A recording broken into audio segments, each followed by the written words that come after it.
تو علی اپنے باپ کی صلب میں سنتے تھے، اور کبھی علی اپنے باپ کی صلب سے قرآن پڑھتے تھے تو میں اپنے باپ کی صلب میں سنتا تھا۔ تو یہ ہے کثرت قرآن۔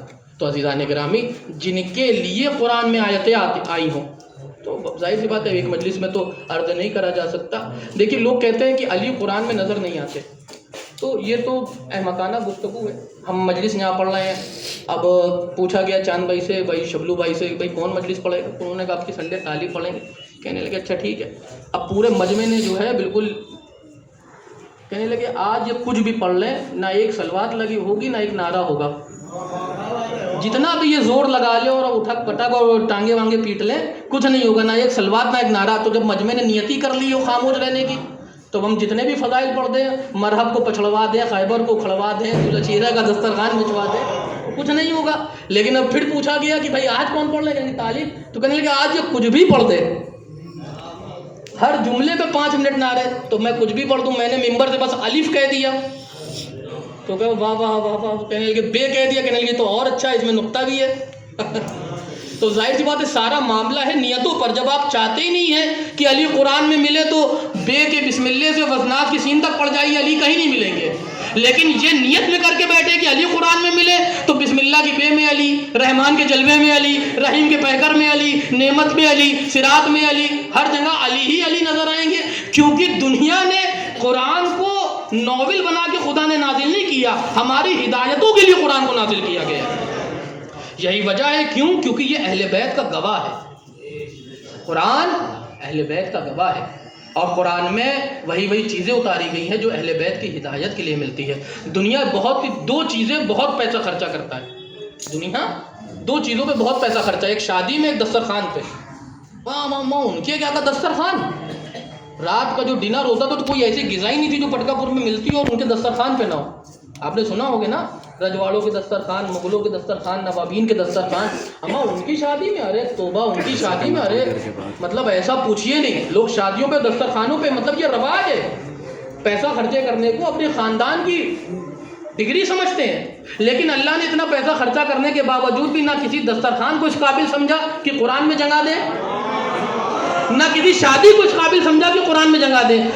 قرآن میں ہاں ایک دسترخوان کا ذکر ہے اور ایک شادی کا ذکر ہے۔ دسترخوان کس کا؟ فاطمہ کا، کہ جب 3 دن تک روٹیاں لینے آئے اور فاطمہ کے گھر والوں نے 3 دن تک روٹیاں دیں تو خدا نے فاطمہ کے دسترخوان کا تذکرہ کرا سورہ دہر میں یہ کہہ کر وَيُطْعِمُونَ الطَّعَامَ عَلَىٰ حُبِّهِ مِسْكِينًا وَيَتِيمًا وَأَسِيرًا۔ اور جب علی اور فاطمہ کی شادی ہوئی تو اس شادی کا قرآن نے تذکرہ کیا، مَرَجَ الْبَحْرَيْنِ يَلْتَقِيَانِ، کہ آج ہم نے نور کے 2 دریا بہا دیے۔ فاطمہ کے دسترخوان کا تذکرہ بھی قرآن میں ہے، فاطمہ کے گھرانے کی شادی کا تذکرہ بھی قرآن میں ہے، تاکہ زمانہ سمجھے کہ یہ قرآن کلمہ پڑھوانے کے لیے آیا ہے، کلمہ پڑھانے کے لیے نہیں آیا۔ ایک سلوات پڑھ دے، نام ہے حیدر کرار علی ابن ابی طالب۔ بس عزیزان گرامی، یہی قرآن تھا جو حسین نوک نیزہ پہ پڑھ رہے تھے، کیونکہ قرآن اہل بیت کا گواہ ہے، کبھی ساتھ نہیں چھوٹ سکتا۔ آپ کا جسم اطہر کربلا میں ہے اور سر اقدس نوک نیزہ پہ، لیکن پپڑائے ہوئے ہونٹوں سے فرزند زہرا سورہ کہف کی تلاوت کر رہے ہیں، سورہ کہف کی تلاوت کر رہے ہیں۔ ایک مرحومہ کے سال ثواب کی مجلس ہے۔ ہماری یہی دعا ہے کہ یہ تمام فضائل، نعرے، صلوات، فضائل، مصائب سب ان کے نامہ اعمال میں لکھ دیے جائیں اور ان کو جناب سیدہ کا جوار حاصل ہو۔ عزیزان گرامی، سید الشہداء نوک نیزہ پہ تلاوت کر رہے ہیں کہ ناگاہ وہ جس نیزے پہ ان کا سر لگا ہوا تھا وہ چھوٹا اور زمین پہ پیوست ہو گیا، سر نکلتا نہیں۔ شبر تازیانہ لے کے سید سجاد کے پاس آیا، آگے کہتا اپنے بابا سے پوچھو یہ سر ان کا بڑھتا کیوں نہیں، ورنہ تمہیں تازیانہ ماریں گے۔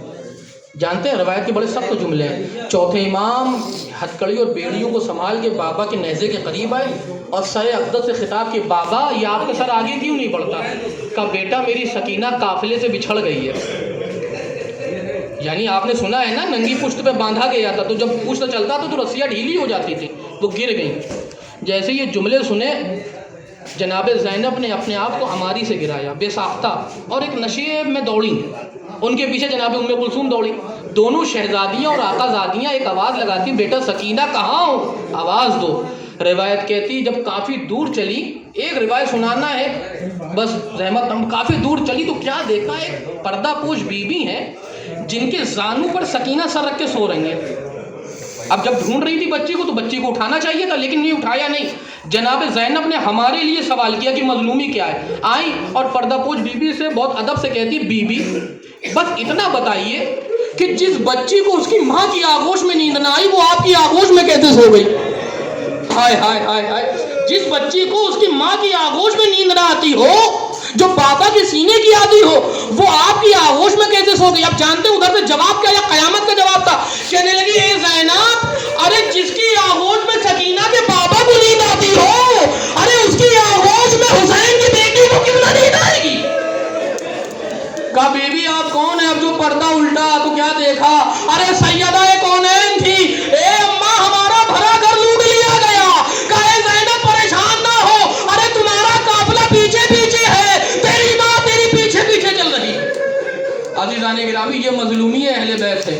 اللہ اکبر. بس آخری کے فکرے ہیں، ایام فاطمیہ چل رہے ہیں، قریب ہیں. ایک روایت سنیے اور سفر تمام کر دیتا ہوں. جناب سیدہ زہرا کی کیا مظلومی ہے. ایک شخص ایران میں امام رضا کے روزے پہ آیا، 8ویں امام، مولا جو 8ویں امام کے روزے نہیں گئے ان کو جلد سے جلد بلائے.